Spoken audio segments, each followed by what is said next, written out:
This is obviously not my real voice. I have a speech impediment, so I will use a program to help me. I need to write about why this show doesn't do disabled people any favors. Instead of showing a guy with cerebral palsy who is independent and does some dumb stuff in his 20s, which is what actually happened to the creator, Ryan O'Connell. He chooses to show a 28-year-old who is chronically immature in every way. Ryan even says, "I know this is basic for you, but it is not for me." He says this to a guy he likes who is already in a relationship, but Ryan insists on hanging out with him. It is unclear whether Ryan thinks he has a chance with him. However, at 28, he should be mature enough to know that kiss would be a really bad idea and try to develop a healthy friendship. The guy he kissed is the only other gay character really developed in the show. So Ryan is reduced to a kid who has a crush on an adult. Why is this the case? I have a long-term boyfriend who I live with.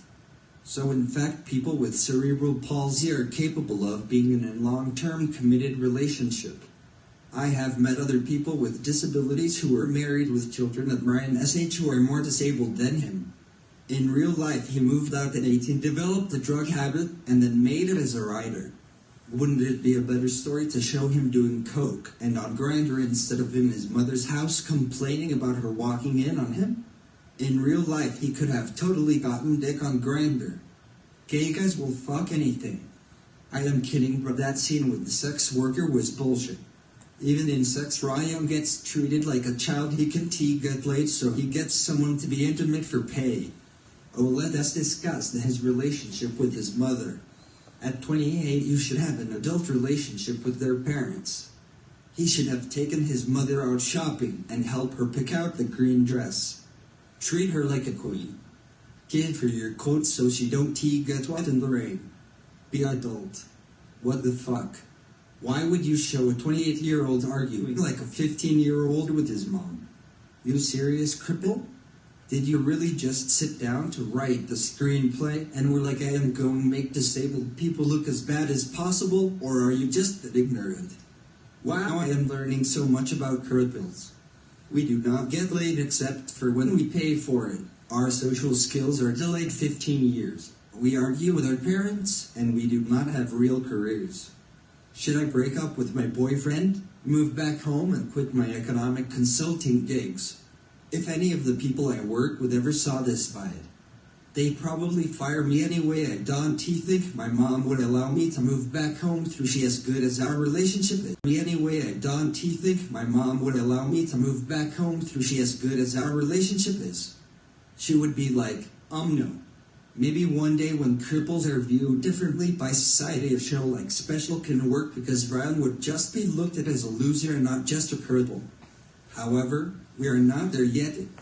I would still think it is trash, because the characters were one-dimensional. The story was not that interesting, and it is not my type of humor.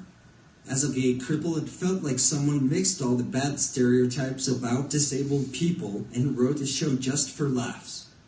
Do you see African Americans creating shows all about the most thuggish people you imagine without some deeper message or social commentary? I understand that sometimes you need to poison the well to make a few bucks, but god damn it, he could have at least make your character act somewhat like a grown-up.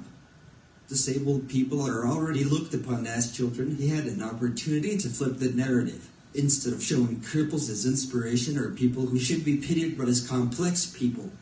The reason the movie was by Jordan Peele was so brilliant was it shows a black family who is clearly upper middle class but not whitewashed. If we can see a dorky black father, why can't we see disabled people doing coke in their 20s? Ryan O'Connell is not a bad person, he just does not seem to understand the societal perception of disabled people. He has just the queen with a fucked up arm and bad balance. Watch him really be like, nah, I will write this show that makes cripples look like children, and able-bodied people will watch it out of guilt then. I will get stupid money, my bank account is about to sprouse out more than my right arm. That actually would be kinda dope. He can write on the side of his car, Hollywood S $1 million cripple. I doubt it though. Other disabled people might like it. But as for me, Ryan O'Connell is nobody, he damn sure does not represent me. Thank you.